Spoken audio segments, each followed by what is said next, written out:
Kira, that was an amazing night. Sorry I can't drive you to work. I gotta go sit in my den until you leave. Oh, that's okay. I'll just take the school bus. Wait, what?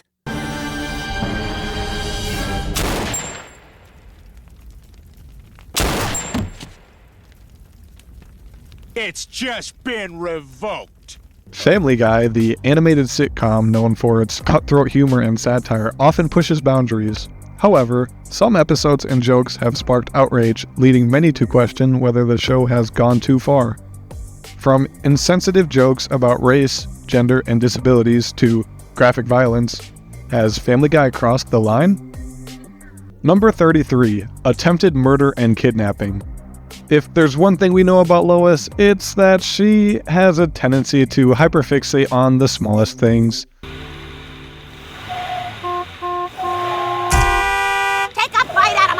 You sack of dirt! When she obsesses over becoming House of Brew's Customer of the Week, she starts out being extra friendly to the staff. Morning, Kyle, Lisa, Kyle H. Morning, Lois. What'll it be this morning? The usual? You know it. And with the morning I had, better make it a large. So, the usual. How are the muffins this morning, Lisa? Oh, not the banana nut, because I know you're allergic to nuts. That's right, I am. Good memory. Well, it's what makes you so unique. But another week goes by without the honor, and she spirals out of control.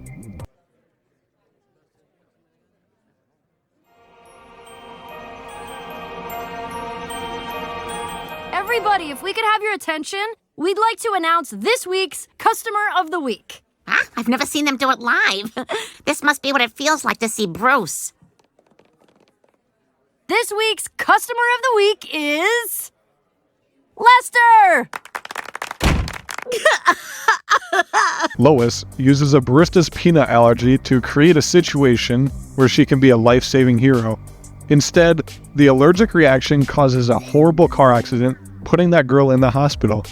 Kidding, come on, look at me. Top hat, gloves, shoes, no other clothes. I'm a good guy. Okay, now... Damn it! I didn't put enough peanuts in there. Oh, shaving cream! Oh, shaving cream!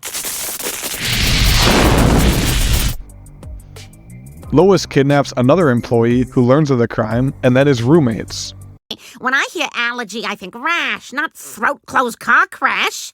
Okay, I'm so glad that we could talk about this and that you understand how we got to where we are. So are you gonna let me go? Yes, once I figure out this whole kerfuffle. Oh. She obviously never gets the reward, but she does get a jail sentence.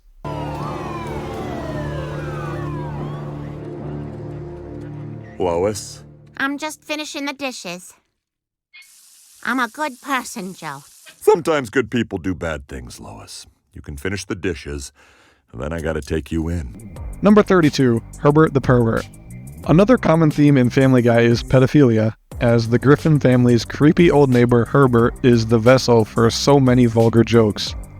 Season 17, Episode 8, Con Hirus, quickly entered a territory where even hardcore Family Guy fans thought the show had gone too far. Yeah, doctor says I eat too much candy. Ain't no shame in being chubby. You're a growing boy. Why, what's this? Wow, how'd you do that? In the episode, Chris gets jealous when Herbert loses interest in him and becomes sexually attracted to Peter when Herbert mistakes him for a teenager.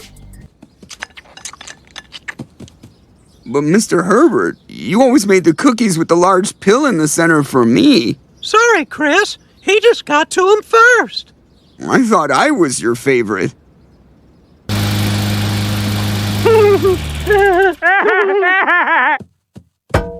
What follows is a storyline where Chris and Peter fight for Herbert the Pervert's affection, and the show has rarely felt more unpleasant.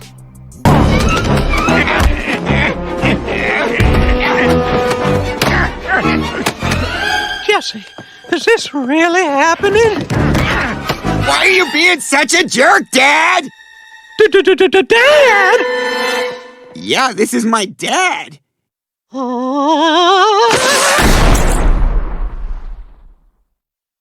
Well, he often said he wanted to explode all over me. He finally did. Number 31. Peter tried to marry Chris. Family Guy has always been littered with jokes of an incestuous nature, and those jokes have mostly always landed despite their vulgarity.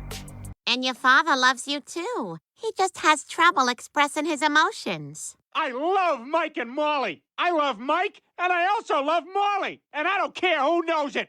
However, Season 12, Episode 14, Fresh Air, takes the incestuous nature of the show to a whole nother level.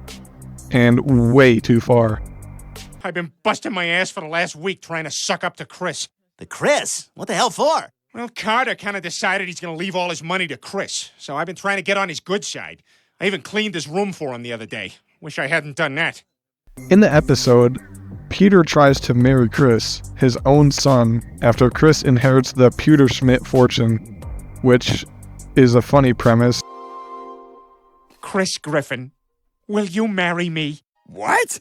Is it even legal for a man to marry his son? It is in Vermont. As long as it's a man and a man, anything goes up there. They're a bunch of liberal degenerates. I don't know. It seems really weird.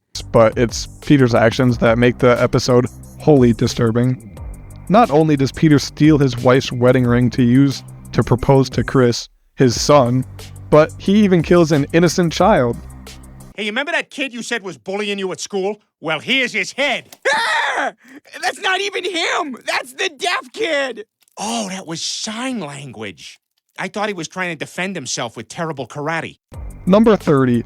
Breaking Brian's nose and teeth. Family Guy got progressively gorier and more violent as it went, and that can be seen in Season 13's Brian the Closer. No, it's not. It's awesome. I can suck on it for the flavor. I can thrash it around, pretend it's a snake. Sometimes I just bite it like this. Rope! That's stupid. Brian rediscovers his old rope toy, but Peter wants it for himself. Well, you can't have it. It's mine. Oh, yeah? Not for long, it ain't. Come on, Brian. I need this rope in case I open a nautical-themed restaurant. In an act of intense jealousy, Peter ties the rope to his car. I know. It's a tie-in rope.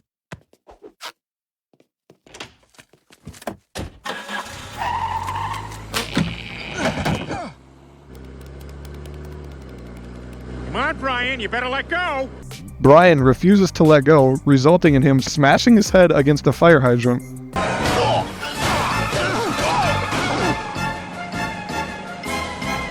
This incident reveals many horrible truths about Peter. Not only is he possessive and selfish, but he's also prone to bouts of complete carelessness. Damn it, Peter. What were you thinking? This has to be the stupidest thing you've ever done. No, Brian. The stupidest thing I ever did was turn the bubbles off in a hot tub. In this case, his carelessness caused a frightful injury to a member of his family. Number 29. Brian kills a squirrel. After Peter accidentally cut down a tree in the yard with his chainsaw, Stewie and Chris found an injured squirrel. Oh my God! Mom, look! Aw, poor thing must have been living in the tree. And its foot seems hurt. It's even worse than that. It looks like the tree landed on its parents and killed them. In Boys and Squirrels, the pair nursed it back to health. What are you doing? Don't film me, film the baby. But you're both so cute. This role, it suits you. It's like you've been waiting your whole life to be this person. Shush, you're going to make me cry. As the creature was taking its first steps after making a full recovery, the brothers celebrate. No, I know!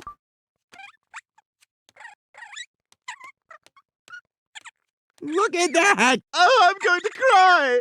I've never felt this proud. That's going on Instagram right now. Totally. This heartwarming moment is viciously cut short as Brian notices and instinctively kills it in a drawn-out scene. It's perfect. Yes, this will really tell people.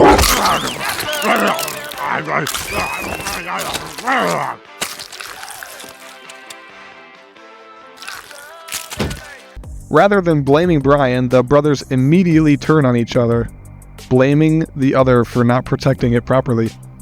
The squirrel is gone, Stewie, and there's nothing we can do to change that. Yes, thanks to you.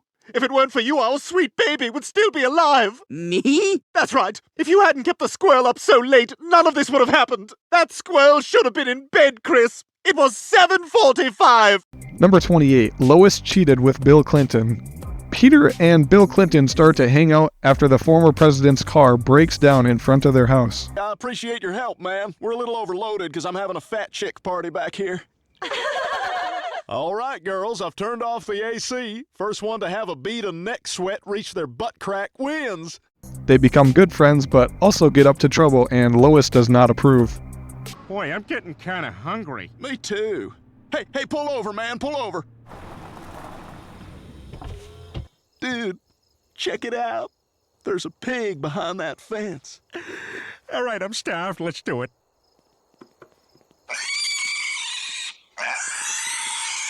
Who's there? Oh, crap. Go, go, go, go, go! Doggone it. If he wanted a pig, why didn't he just take my wife? She goes to confront Clinton, and within minutes she's slept with him. You certainly are very persuasive. So I've been told. Hey, you up for a little NAFTA? What's that? Another afternoon fucking that ass. Unlike some of her other actions, Lois actually feels guilty about this one and is worried that she's ruined her marriage by cheating. I don't know what came over me. Oh, God, what am I gonna do?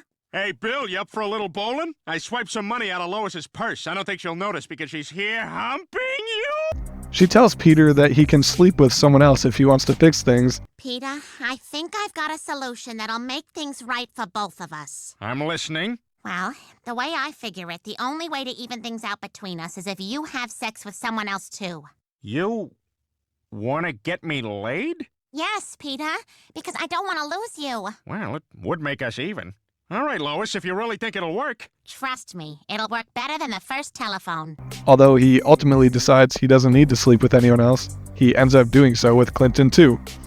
Turns out Bill is just that persuasive. Number 27. Quagmire shoots Peter in the head.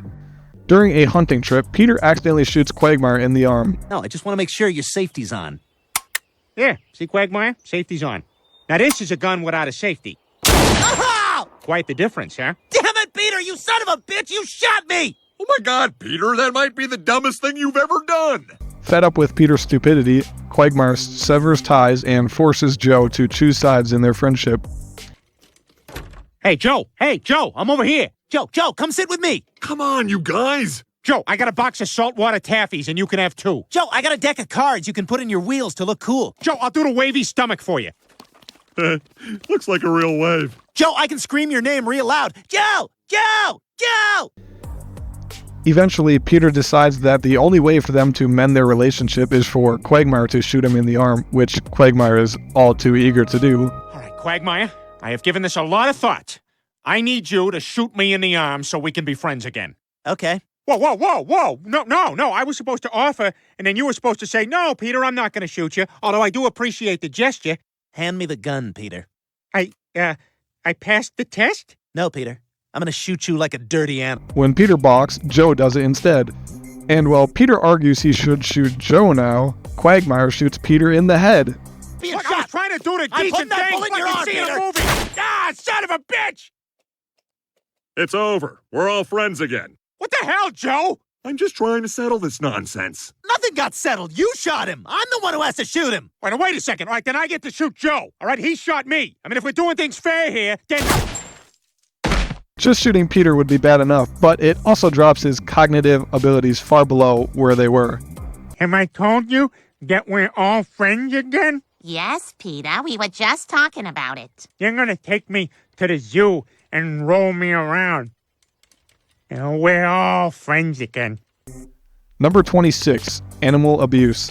Quagmire and Brian's feud has occasionally turned physical.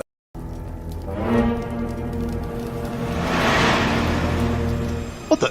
Ha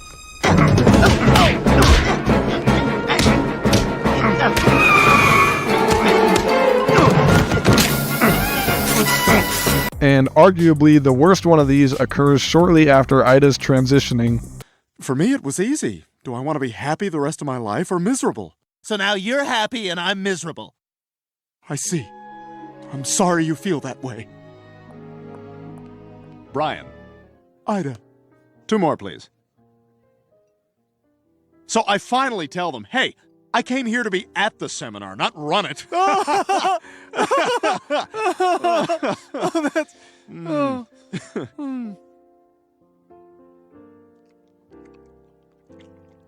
After coming back into town, Brian unknowingly sleeps with Ida. Although Brian's own reaction to finding out who he was with is pretty bad, Quagmire's is worse. Oh, man, what do we call him now? We still call him Dan? No, and I'm not crazy about the name change. What is it, like Danielle or Dana? No, Ida.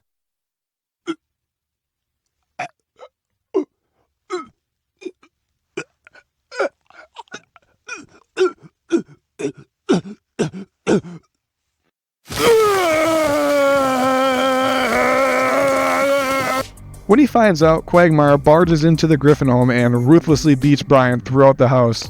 Oh, dear. Okay, well, so now that we got all the mush out of the way, I have some news. Tell me. I met someone. What, you did? Oh, my God, Glenn, he's amazing. I couldn't be happier. Really? What's his name? No! Where is he? Where is that self-centered, arrogant son of a bitch? Get out of there, you dirty little bastard! You're dead!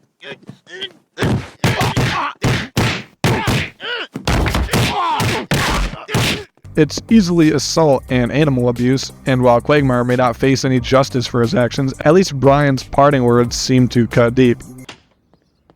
Hey. I your dad. Number 25. Lois made out with Meg's boyfriend.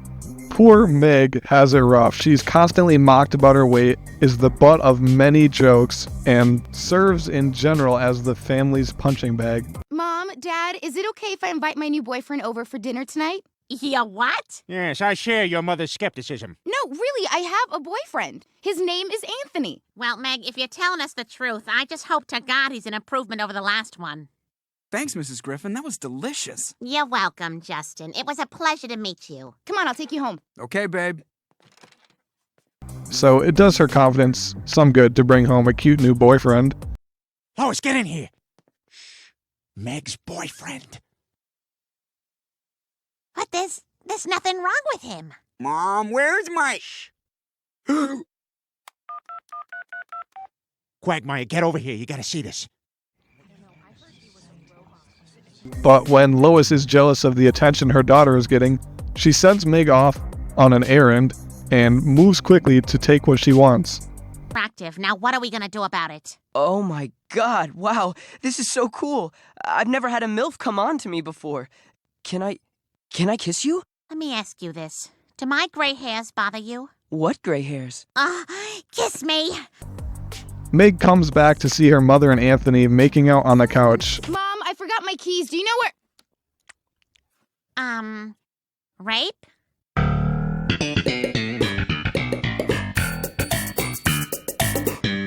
Not only is this incredibly sleazy, but Lois then goes to blame her underage makeout session on Peter's inattention. Keep it classy, Mrs. Griffin. Number 24. Brian kills Rupert. When Stewie pays more attention to his teddy bear, Rupert, than to Brian, it drives the dog crazy. Yeah, okay, I'm going to the bar. Suit yourself. Rupert and I are just fine without you. Yeah, you're right. I bet he is on his period. Whatever that means. No, stop. Gross. Ew. No, ew. So much that he chews Rupert to shreds in a drunken fit. Oh my God! Rupert?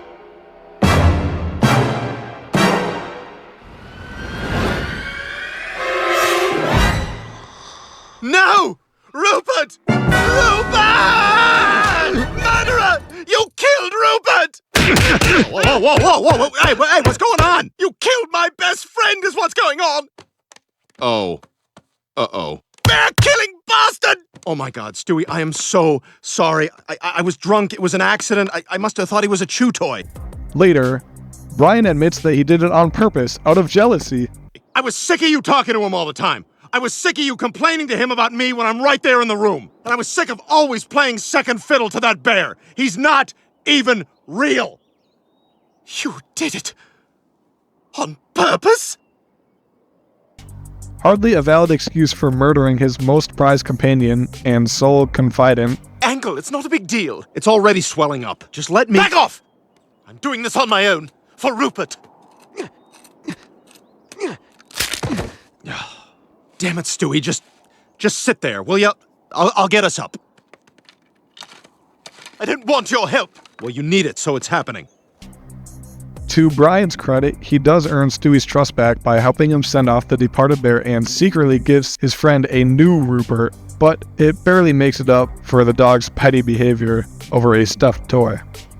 Number 23, Lois gambled away the family's car. Turns out that just like another animated sitcom mom, Lois has something of a gambling problem. Let's go. Yeah.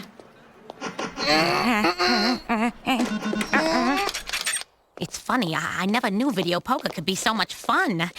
While at a Native American casino, Lois quickly becomes addicted. Although addiction is a serious disorder and doesn't make her a bad person, she first manages to lose the family car, then doesn't really deal with the fallout. For a couple of minutes. Then, this is so silly, I started playing again. Geez, I could swear I parked here. Yeah, you did. But here's the really silly thing, Peter. I sort of bet our car. Instead of helping to figure something out, she watches her husband lie to the native elders and then wander off into the woods alone with her teenage son in tow. Oh, water! Thank God! Dad, I'm hungry. Are we gonna die? Of course not. This isn't the first time I've had to find my own food in the wild. She might be addicted to poker machines, but when it comes to responsibilities, she's clearly not working with a full deck. Number 22, she attempted to seduce Justin Bieber. At some point, we all go through a quarter-life or midlife crisis and do things we're not all proud of. In season 11's Lois comes out of her shell, the matriarch loses herself during a birthday celebration when Peter describes her as an old plow horse. Peter, that's enough. Lois, you may not be the young filly you were when I met you, but you're still my reliable old plow horse who's there each day to pull the plow, to help around the barn, and let the husband horse slap a batch at her now and then. So she starts acting far younger. Do me, Peter. Do me right here in the basement. You mean this room we're in, or your bum? No, this room, Peter. Right here on the carpet. Oh, so you mean the front? Just get over here and kiss me. Let's have sex on all the clean folded laundry. Well, Lois, I gotta say, I like this new you. I like it a lot. Peter! This leads her to sneak into the dressing room of Justin Bieber to try and seduce him.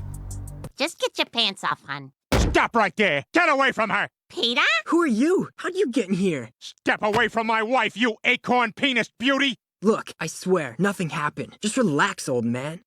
If Peter hadn't burst in before anything happened, who knows how far it would have gone with the then 18-year-old. My age, and you don't want that either. Otherwise, you wouldn't have called me an old plow horse. Look, I didn't mean to say that. I was a jerk. But isn't this what you want? Don't you want me to stay young and exciting? Well, I thought I did. I mean, every guy who's been married a while thinks he wants a hot young chick. But after you spend an hour with one of them, you want to blow your brains out. But Peter, I was just doing this to make you happy. But I don't want to be with a kid anymore. I want a smart, sexy, beautiful, middle-aged companion. Number 21, arson and insurance fraud. After Quagmire and Peter decide to help Mort drum up business for his pharmacy, things quickly go wrong. Okay, Mort, now if you want to get more customers in your pharmacy, you're going to have to do a promotion, like buy one, get one free. What? Buy one, get one free. Huh? Buy one. Yeah, I get that. Get one free. Is that like a Spanish word? No, it's English. The whole thing's English.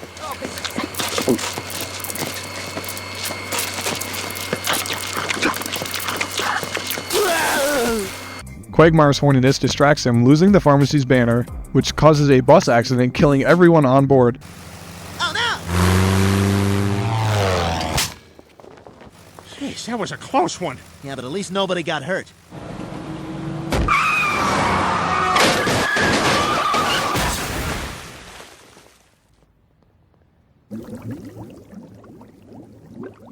Goldman's Pharmacy. As if mass manslaughter wasn't enough, the duo decides to help Mort recoup his losses by burning the pharmacy down so he can collect on insurance. Hey. Well, and I say, screw the bastards. Let's burn the place down. What? Peter, we're talking about a major crime here. This is not smuggling Oriental women into the country in steel cans. This is a serious felony. Quagmire, this whole mess was our fault. We gotta make it right.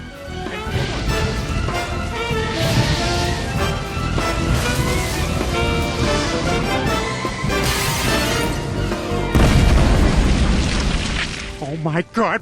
If not for Joe's intervention, all three of them likely would have gone down for arson and fraud charges. Still not sure how they got away with the bus, though. Too bad I lost it. Message deleted. Was that supposed to mean something? Yeah, I'm letting you guys go. Oh, well, that's great. Yeah, I didn't get that either. Yeah, why didn't you just say that? I'm starting to regret erasing that message. Too late, buttface. Have a great summer, Joe. Unfortunately, this isn't the first or last time Quagmire had led to many deaths. Number 20. Quagmire kills his sister's boyfriend. After recovering from an asphyxiation injury, it's exactly what you think. Quagmire gets closer with his sister Brenda and her boyfriend Jeff. I want my sister back. Brenda, I love you. Please make the right decision. Which is a perfect time for me to tell my jokes. Peter! And I will save them for the end. Glenn, I am so lucky to have such a wonderful, loving brother like you. It quickly becomes clear that Jeff is abusive. What the hell? Did you change the channel while I was going to get a beer? Oh, yeah. I'm sorry, honey. I just wanted to see who was on Letterman. We're watching Leno, you bitch! I'm so sorry. His soft, gentle humor connects effortlessly with my mainstream sensibilities. Let's waste this dick. To that end, Quagmire and the guys invite Jeff on a nighttime hunting trip and plan to kill him. Although Jeff manages to briefly maneuver them and attempts to choke Quagmire to death. Not unless you want your friend's brains all over the place. Listen, Jeff, just put the gun down and we'll forget this whole thing, okay? That's awful big talk for a scrawny bastard like you. Hey, I'm serious, man. Unless you're scared, I can take you. Suit yourself, man. Just means you're gonna die slower.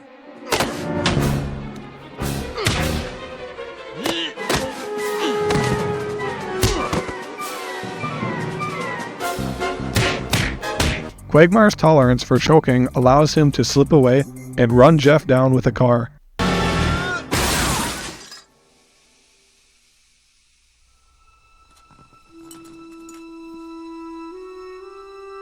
Later, Brenda is distraught when told that Jeff left her.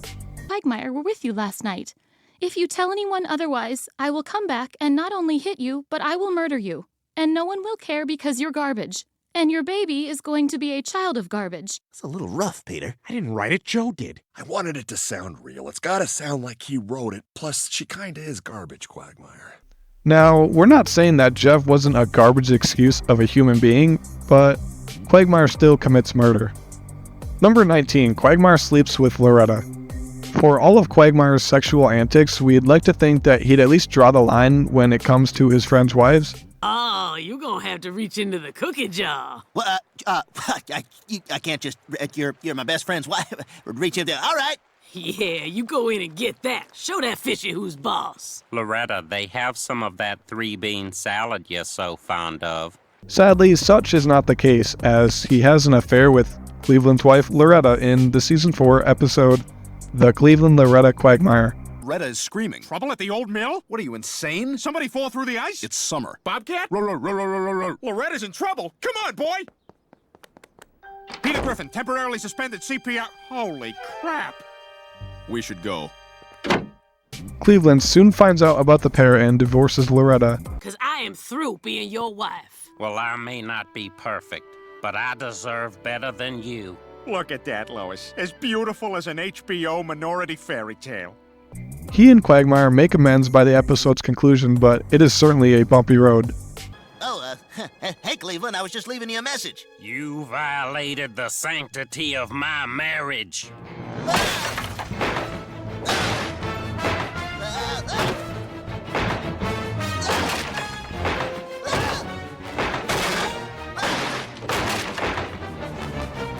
Perhaps worst of all, This incident led the way for the Cleveland's new family and spin-off, The Cleveland Show. Number 18, committing pedophilia. Considering Quagmire's unsavory words for Susie Swanson and his premature pursuits of Meg, it hardly comes as any surprise that at least one of his sexual partners has been underage. They have a mall there that's pretty cool. It's like part underground. Oh, that's awesome! Damn it, you guys are boring the crap out of me! Stupid, mindless chatter is what it is. You know what I'm gonna do? I'm just gonna go back to my place and rent a dirty movie. This is ridiculous.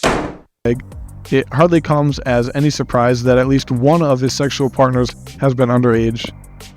This happens most acutely in the episode Quagmire's Mom, where Quahog police bust him for having sex with an underage girl named Kira. It was an amazing night. Sorry I can't drive you to work. I gotta go sit in my den until you leave. Oh, that's okay. I'll just take the school bus. Wait, what? You drive a school bus? No, silly. I take the bus. Nevertheless, Quagmire admits to taking pride in his actions, even if it ends with him getting arrested. Hey, Quagmire, sorry to bother you, but we're following up on a tip. Did you have sex with this underage girl? I don't want to go to jail, but I really want to take credit. Quagmire, I'm afraid you're under arrest for statutory rape.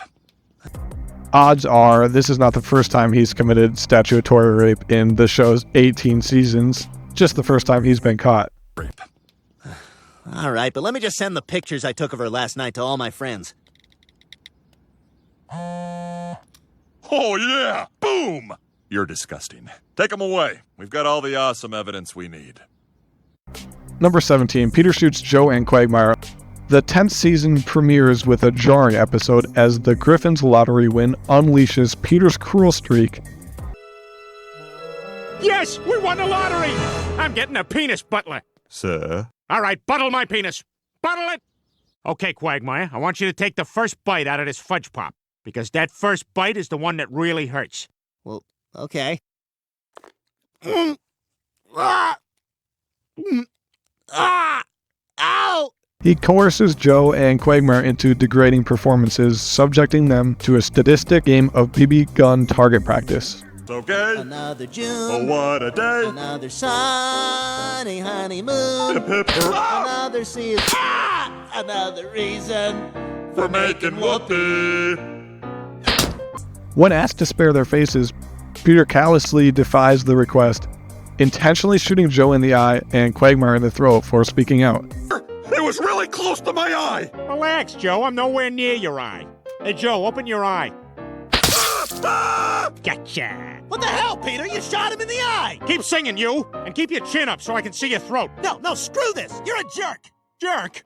What kind of a way is that to talk to your friend who gives you money? Go to hell, Peter! We don't need your money, and we don't need friends like you! Yeah, we're out of here! Fine, go on. I don't care. I don't need you. I got money. This disturbing display of Peter's malice showcases his gleeful willingness to inflict physical and emotional pain on his friends, making it one of the craziest examples of his deliberate cruelty. Number 16, Stewie kidnaps Jeremy. The only infraction that Jeremy committed was being the boyfriend of Stewie's crush. Guy who's been trying to steal my girlfriend. What, you... Girlfriend? What kind of sick, twisted game are you playing at? Stewie sounds a little cranky. I'll put him to bed. Ha! I got your hat! Take that, hatless! Now go back to the quad and resume your hacky sack tourney! Stewie falls for his babysitter, LaDawn, and grows irate when he learns that she has a boyfriend named Jeremy. Sticky buds out of a soda can while watching his favorite downloaded Simpsons episodes every night? Yes, we all love Mr. Plow. Oh, you've got the song memorized, do you? So does everyone else! That is exactly the kind of idiot you see at Taco Bell at 1 in.the morning. The guy who just whiffed his way down the bar skank ladder. Good night, Stewie. If he wants to throw hands, I'll throw hands. I tell you, In a desperate and very misguided attempt to win her over, Stewie kidnaps Jeremy and locks him in the trunk of Brian's car. I think this is how you change a tire, but what do I know? I'm just a baby! Here's your iPod so you can listen to the streaks while you gasp for air. Oh, the strokes, right. We never learn the fate of Jeremy, but he is still missing after 2 weeks, so it's not looking good. Hey, I made you a mixtape. I don't have a dual cassette player, so, I had to hold the tape recorder up to the radio, so the quality's kind of sucky, but, all the songs describe my feelings. Oh, I'm sorry, Stewie. I'm just upset. Jeremy stopped calling me. He what? That blackguard? Oh, come here. Let me just hold you for a while. Number 15, the home invasion on Christmas. What better way for Family Guy to celebrate the holidays than having Stewie and Brian commit a home invasion?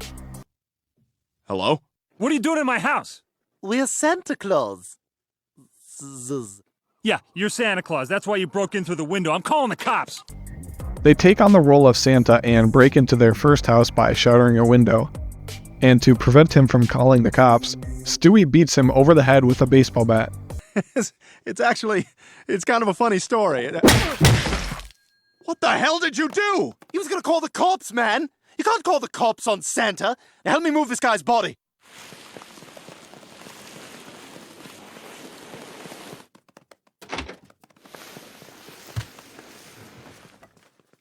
Things only get worse from there. The baby knocks out the man's wife and duct tapes their young daughter to ensure their silence. Oh my god, oh my god, oh my god, oh my god. All right, let's get this place cleaned up. Best of all, they were in the wrong house the whole time. What? Do you have a brother? Well, then who the hell is John? Oh my god, we're in the wrong house. Damn it, we tripped the alarm. Brian, the cops are coming, let's go! What? We're just leaving like this? What about not wanting to ruin Christmas? It's already ruined. This was one house. We've been here for an hour and a half. We never see the family again, but considering the brutal extent of the father's injuries, it's probably safe to assume the worst. Number 14, encouraging cannibalism. When the Griffins decide to climb Mount Everest, things are bound to go wrong, but they really go sideways. You might want to take a look at those storm clouds.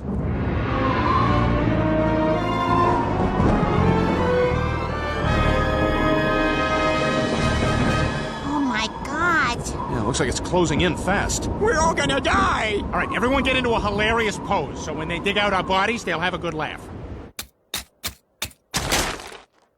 Not only do the smug fishermen get there ahead of them, but the Griffins also get trapped in a snowstorm and run out of food. Thanks, Peter. This is terrible! The storm keeps getting worse! Mom, I can't even see! And the scarf Brian called a gay waist makes a rather important appearance. I'm so hungry. Me too. I don't know if I can keep going.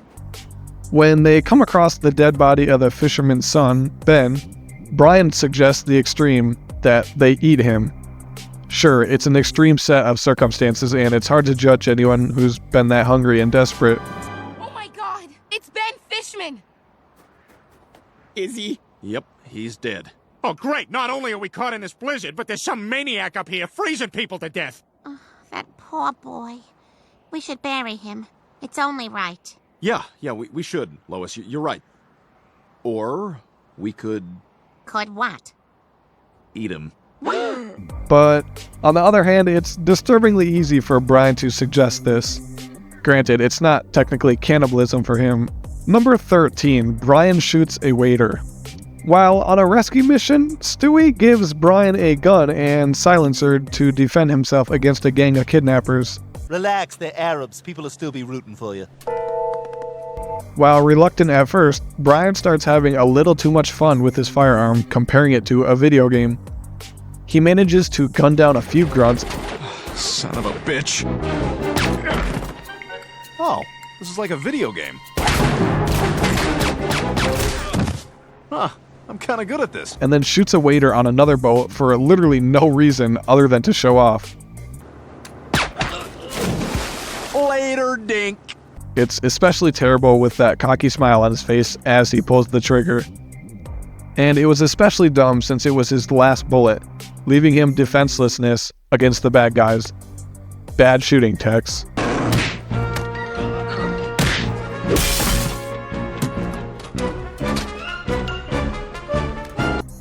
Number 12, Lois and Meg.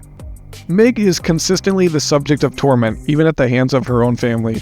Everybody spit on Meg! Stop! Stop! You got, stop! Okay. I meant I can't do it because there are burglars down there. Come on, they're not gonna touch you. You're covered with spit. Her mistreatment is one of the show's most popular running jokes, but sometimes it might go a little too far. I'm gonna become a model. Hey, that's fantastic, Lois. And I'll pleasure myself to your photos. Me too. Me too. Oh, God, Meg, that's sick. That's your mother. I'm just trying to fit in. Get out. Get out of this house. I said no! In this episode from Season 8, Peter learns of an upcoming rodeo competition. He decides to enter and practices his cowboy skills on Meg.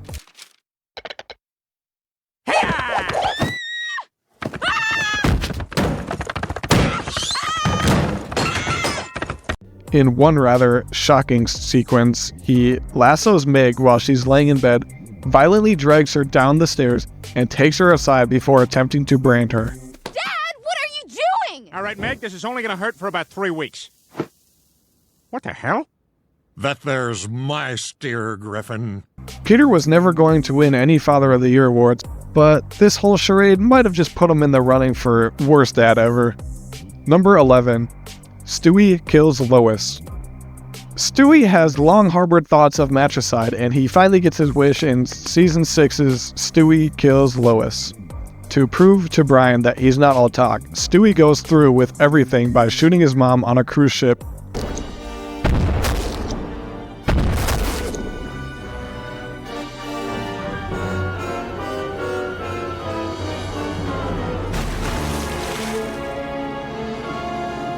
Lois was actually rescued by a reverse merman and eventually returns to Quahog to expose Stewie. But I thought this was a woman's fantasy. Yeah, but this is sort of the opposite. Like if you had a man's body and fish legs, then it'd be different. Yeah, but then I wouldn't have a penis. Well, but See, there you go. I just poked a huge hole in your logic. I'm sorry. I'm just gonna have to say no. Maybe I feel like you owe me a little.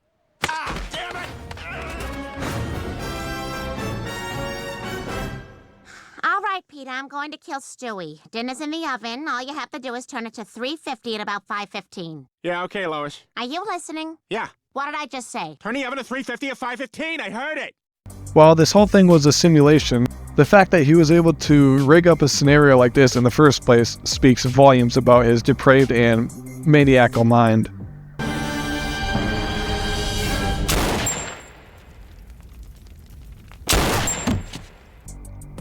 Number 10. Meg got physical on a driver. When Peter loses his license, it falls to Meg to have him drive and all his drinking buddies around town.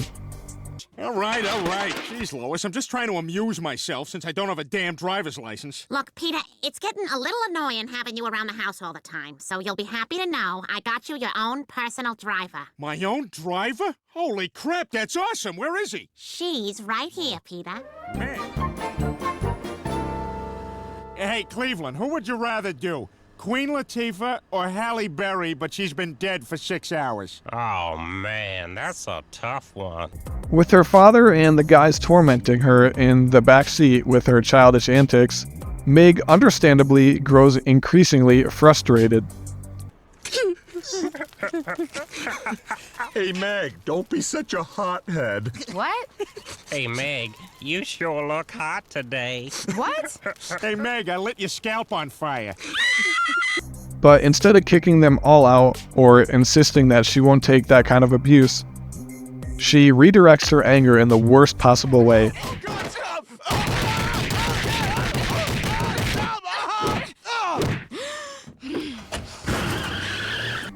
Yes, she was being harassed, but violence is no way to deal with it. Number 9. Brian steals Quagmire's ex. Speaking of Brian and Quagmire's feud, it arguably reaches its most petty peak, at least on Brian's side, after he attends Quagmire's class on picking up women. Hey, sorry I'm late. Brian, what are you doing here? I'm in your class. What? No way, I don't want you in here. Too bad. Here's my class receipt. Now teach me how to find love. All right, fine. But you lick yourself once in this class and you're out.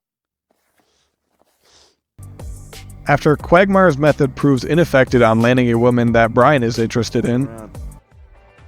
Brian, you're being kind of disrespectful. Relax, baby. Hey, check your phone. I sent you something. Oh my god, is that your... Yeah! How'd you like to get hit in the face with that?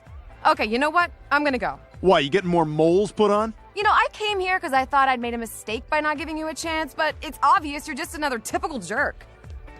Denise, wait! Brian decides to use it on one of Quagmire's own exes and arguably his true love, real-life model, Cheryl Teagues.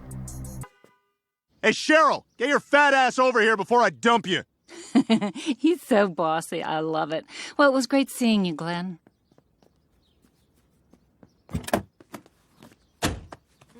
Brian is willing to use and mistreat a woman simply out of revenge is not a good look. Though, to be fair, Quagmire sinks to a level similar by dating Brian's airheaded ex, Jillian. I'd like to treat the four of us to dinner. Well, sure. Wait, who's the fourth? Oh, my new girlfriend. Here she is. Jillian? Hi, Brian. How are you? Oh, he's doing great. Isn't that right, pal? Guy looks like $1 million, all green and wrinkly, right? Oh, get in here. We hope Quagmire hitting him with a car is enough to hammer down the lesson. Number 8, Peter becomes a bully. Peter has a mean streak, and it comes out when he's with Kyle, a 13-year-old who intimidates Chris. Well, listen, it was wrong of you to steal my customer away from me, and I want him back. Oh, yeah? Look, Griffin got his ass kicked. What a loser. I have that shirt at home. You pushed me. When Peter learns this, his reaction is not kind. Peter confronts Kyle over his recent behavior, but the young teen doesn't take him seriously. Hey, I'm Chris Griffin's father. Hey, I'm Chris Griffin's father. Now, that's not very nice. I don't sound like that at all. You're making me sound like Michael Stipe. Listen, I just want you to know what you did the other day was wrong. What you did the other day was wrong. Fed up with his childish conduct, Peter angrily attacks Kyle and leaves him in great pain, to put it mildly.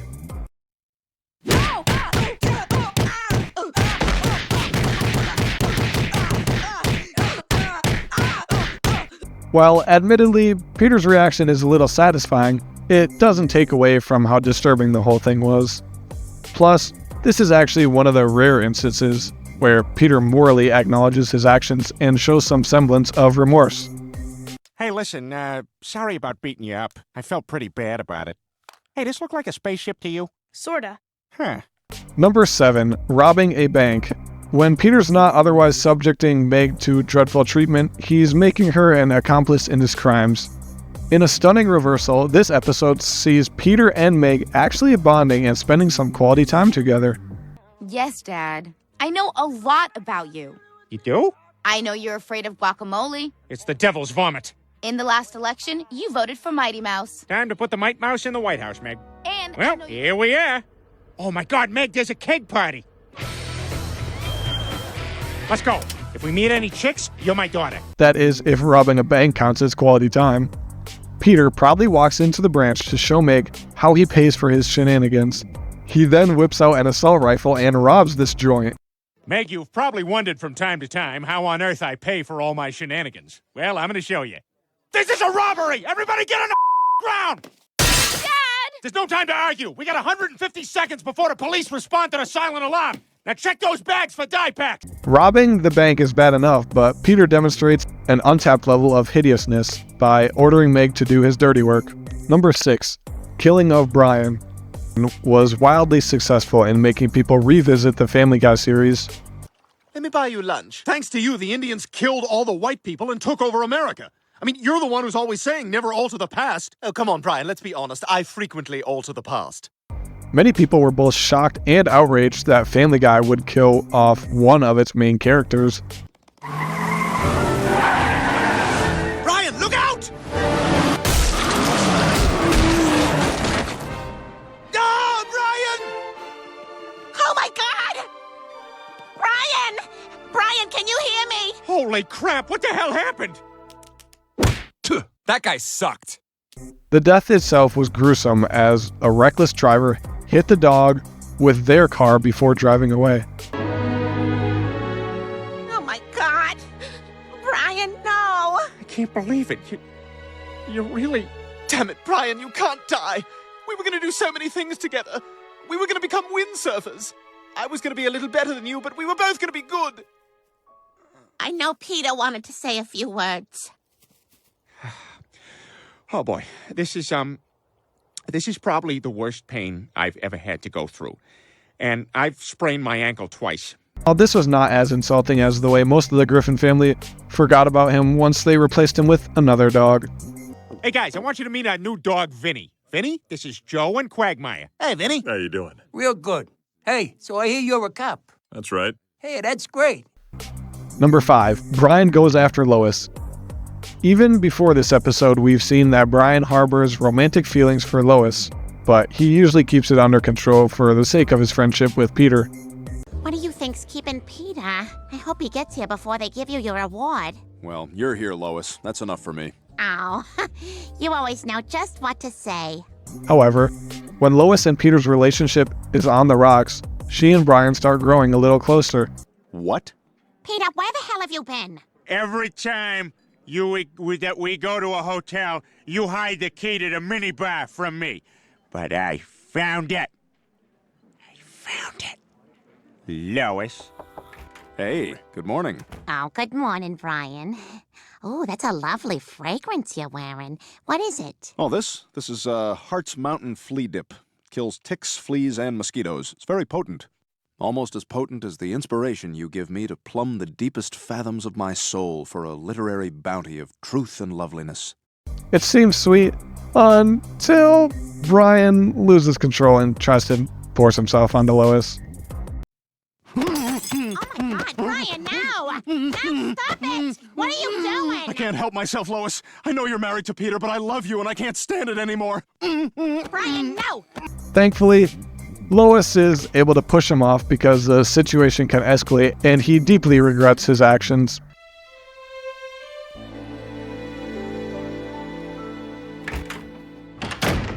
Lois? I just feel terrible about this whole thing, Lois. Can you ever forgive me? Yes, Brian, I can. But that hardly changes the fact that he made a move on his best friend's wife, and worse, didn't take no for an answer. And we thought Quagmire was bad? Number 4. Meg kidnaps Brian. Remember what we were saying about Meg becoming obsessive over guys who show her the slightest attention? When no one will take her to the dance, Brian steps up. But what if I drove you and walked in with you or whatever? Brian, will you go with me? Are you gonna kill yourself if I don't? Yeah. Well, then my hands are pretty much tied. Oh, Brian, thank you. Oh, I have to buy a new dress. All the ones I have make me look fat. Brian, here we go. Oh, this is gonna be so much fun. He even defends her from Connie later in the night. You see, Connie, you're popular because you developed early and started giving handjobs when you were 12, but now you can't stand to look at yourself in the mirror because all you see is a whore. So you pick on Meg to avoid the inevitable realization that once your body's used up by age 19... Even though he was just being a friend, albeit a drunk kissy friend, she takes this too mean, you guessed it, that they're in love. He's a skank. You don't deserve all the crap you get, Meg. You know that? Thanks, Brian. She starts off by sending him creepy baked goods, but soon goes straight for the felony charges by knocking him out, kidnapping him, and even worse. Oh, this is good. What's in there? Well, there's some apples and some cinnamon and my hair. What? My hair is in the pie, Brian. And now it's inside of you. Part of me is inside of you, Brian. Well. So, are you ready? For what? For the fun we're gonna have, Brian. We're gonna have fun tonight. Good, old-fashioned, all-American fun. Listen, Meg, I'm not gonna lie to you here. I'm a little uncomfortable. Oh, just relax. We're gonna be here for a while. Well, I don't know if... Wait, what? We're gonna be here for a while. Meg has got a lot of issues, and for everyone's sake, ought to get some serious help. Meg, you need to let Brian go. But, Mom, I love him! Honey, you're just confused. I'm not confused! I've never been more certain about anything in my life! I need him! Number 3. Harboring an escaped con. Meg has not exactly been lucky in love, but after taking part in a pen pal assignment for school, she falls for someone. Unfortunately, the person in question happens to be a convict. Oh, Luke. Oh, I don't expect you to wait for me, Meg. No, I will, Luke. If it takes 10 years or 20 years, I will be here when you get out.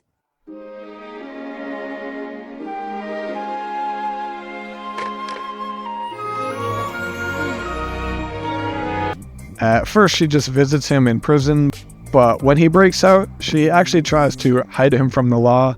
I escaped because I just couldn't bear another second away from you. My God, how did you get out? I filed down a toothbrush to a fine point and stabbed the guard with the most kids. What? I'm just kidding. Oh, I'm still getting used to your sense of humor. Despite being caught, she refuses to call the police to take Luke back to prison. Luke, you might as well come out now. Luke! They let you out of jail? Not exactly. He broke out to see me, Brian. We're in love. Meg, are you crazy? You can't harbor a fugitive. That's a felony. Only if someone finds out. Are you gonna do it? Are you gonna tell on me again? Harboring a fugitive is a felony, no matter how sweet he may seem. Sure, she thought she was doing it for love, but doing something so illegal behind her family's back put them all at risk.